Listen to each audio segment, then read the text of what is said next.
Confidence and authenticity go hand in hand. So lean into the things that allow you to be you. If you are constantly putting yourself in positions in which you have to hide your true self, in positions where you're with people that you really don't feel comfortable around, you will lack confidence because your authentic self is not safe to come out. And you affirm to yourself that you're not a confident person because you're constantly in these situations where your true self is not going to be welcomed. It's your job to put yourself in spaces, in meetups with people that are going to respect you and uplift you and make you feel safe. Hello, wonderful people. I'm Alessia. For those of you that are new to this YouTube channel, welcome. I'm really excited to have this conversation with you about how to be more confident. This is something that I feel very confident speaking about because I've gone from being an insecure person to a confident person. Doesn't mean I don't have insecurities.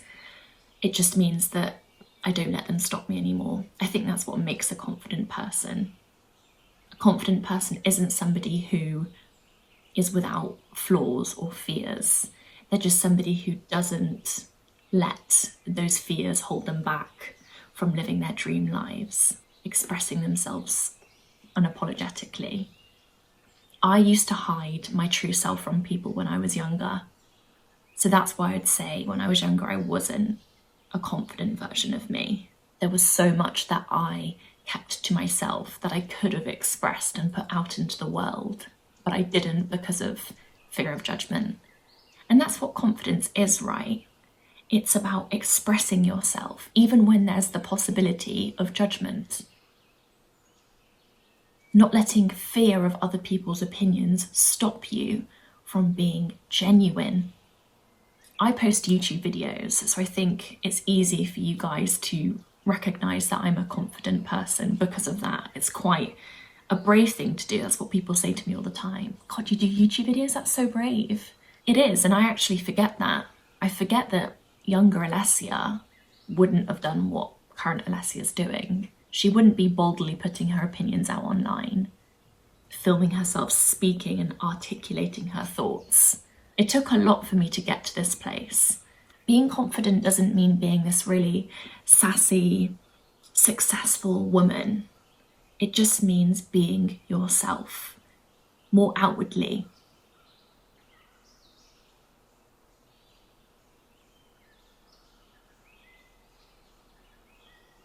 Okay, so the first thing that I'm going to suggest to you that I'm taking from my experience in terms of becoming more confident is to listen to your inner dreamer. Listen to that little voice in your head that's saying, I want to post these photos, I want to post about my ideas, I want to share this artwork, this feminist artwork, because I really love what's being said. I want people to know that this is what I'm thinking and feeling about the world. Listen to the voice in your head that's encouraging you to express yourself. You might not be like me, you might not want to post online, and that's absolutely fine. I'm not saying that's for everybody, but I do believe that everyone has something that they naturally gravitate towards. Maybe that's painting for you. Allow yourself to paint, to sell your paintings, to share your paintings with other people. Oh, look what I created the other day. Allow yourself to bring your dreams into reality, into your day-to-day life. Allow yourself to follow that path. Honestly, I wish I could say this to so many people, to so many women. I meet so many women that have so many amazing ideas that they never bring into the world, that they never listen to because of fear of judgment from people in their circle. And I get it because I've been there, but if the people in your inner circle are going to judge you, they shouldn't be in your inner circle. Or at least you shouldn't be putting their opinion on a pedestal. Don't take their words as gospel, especially if they're not living a life that you want to live.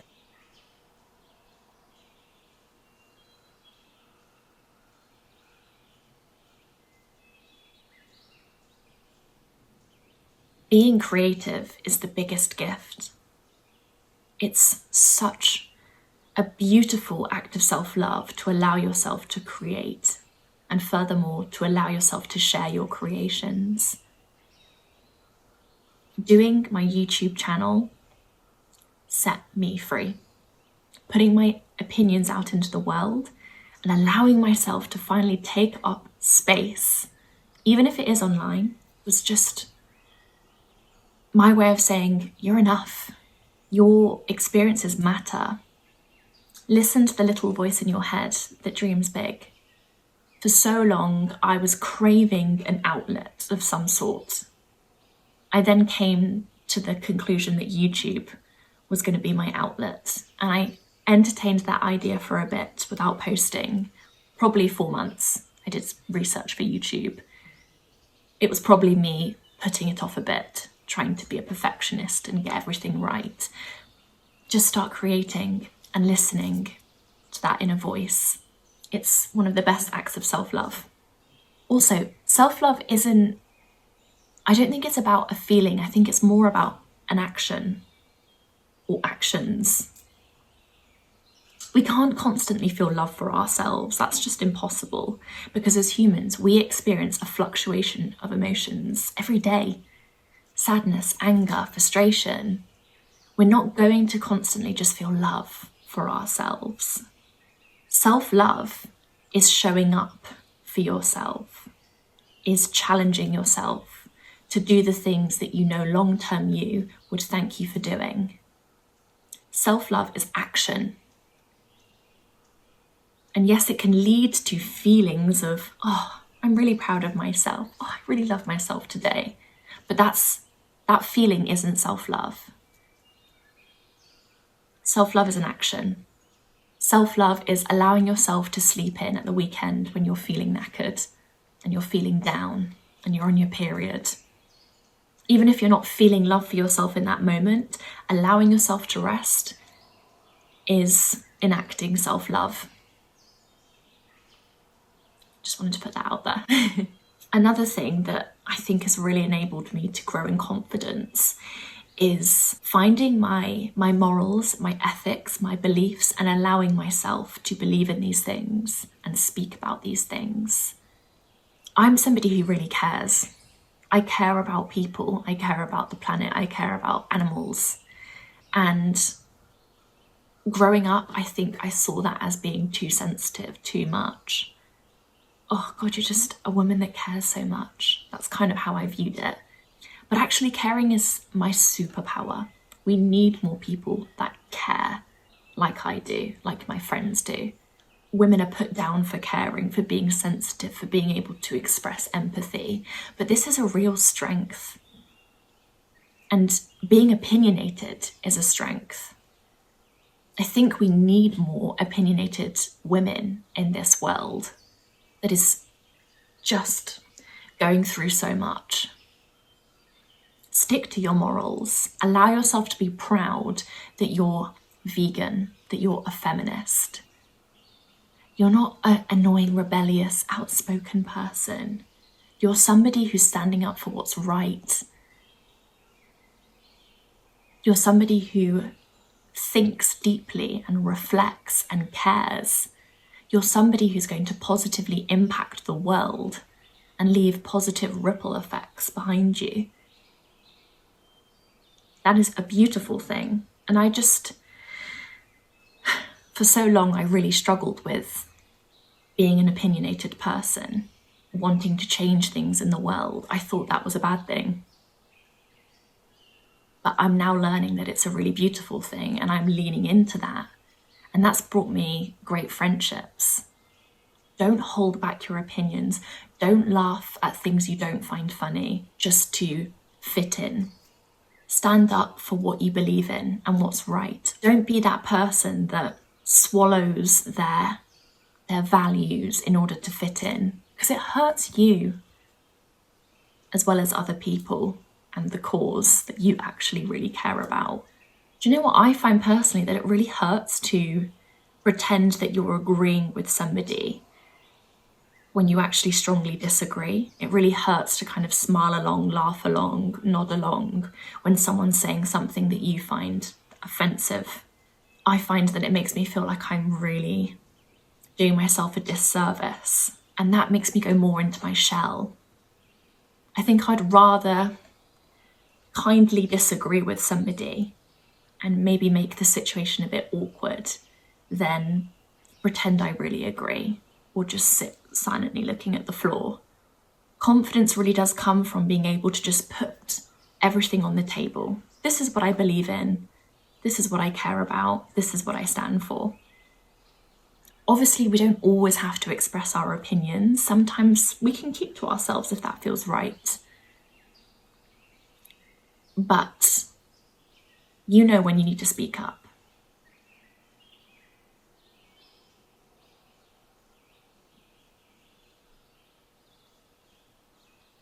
The more you allow yourself to be your authentic self, saying the things you want to say, doing the things you want to do, expressing yourself in the way you want to express yourself, the more confident you become. Confidence and authenticity go hand in hand. So lean into the things that allow you to be you. Go to spaces, clubs that really feel right to you to go to, that really resonate with you. For me, going to ballet class at the moment feels so right for me. It really brings out my inner child. If you are constantly putting yourself in positions in which you have to hide your true self, in positions where you're with people that you really don't feel comfortable around, you will lack confidence because your authentic self is not safe to come out. And you affirm to yourself that you're not a confident person because you're constantly in these situations where your true self is not going to be welcomed.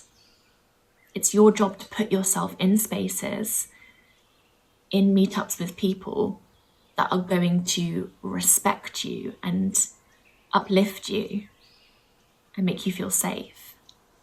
Let yourself go to the yoga class if you feel in real alignment with yogis in general, if you're a really spiritual person, if you're really into reading and you love trying to figure out all the hidden meanings in books. Join a book club. Go to a space that allows you to externalize all these ideas that you usually keep to yourself. Put yourself in a situation where you're with other people that are really into reading and unpacking hidden meanings. Find your people is essentially what I'm trying to say. Confidence grows when your connections with the people around you deepen and become more genuine and authentic.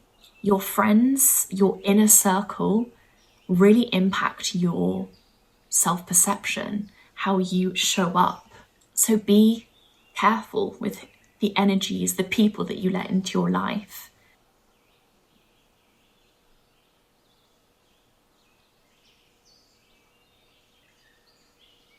The last thing that I want to share with you wonderful people in this video is related to appearance. I think this tip is going to particularly resonate with women. I used to focus so much on my appearance that it would stop me from expressing my opinions, my personality. So another way to grow in confidence is to focus less on your physical form and more on your expression of self. Don't entertain the thoughts in your head that are saying all these horrible things about how you look. Oh, you look really tired today. Your hair looks greasy. These people aren't going to want to hang out with you. They're probably judging you right now, looking at your gross hair. If you get a thought in your head that starts to question your appearance and be nasty, just take a deep breath, pause, and say, I'm here with these people to have a conversation. They're not here to gaze upon me. They're here to be with me, in conversation with me, to enjoy my company. I am much more than my outer layer. What have I been doing this week? Let's focus on sharing that with them rather than trying to look a certain way for them. I need you to remind yourself, my lovely, that you are so much more than your face and your body, that you are an interesting person, that you're a funny person, that your personality is unique to you. Nobody in the world is like you. So your friends are lucky to have you around, to be able to listen to you and be inspired by you and talk to you. You must reaffirm that to yourself. Anyway, thank you so much for watching this video, my lovely. Please do subscribe, like this video, comment below, share some tips on how to grow in confidence. I feel like I could have shared so much more, to be honest, but I want to keep this video a bit shorter than my usual ones. I'm going to leave it there.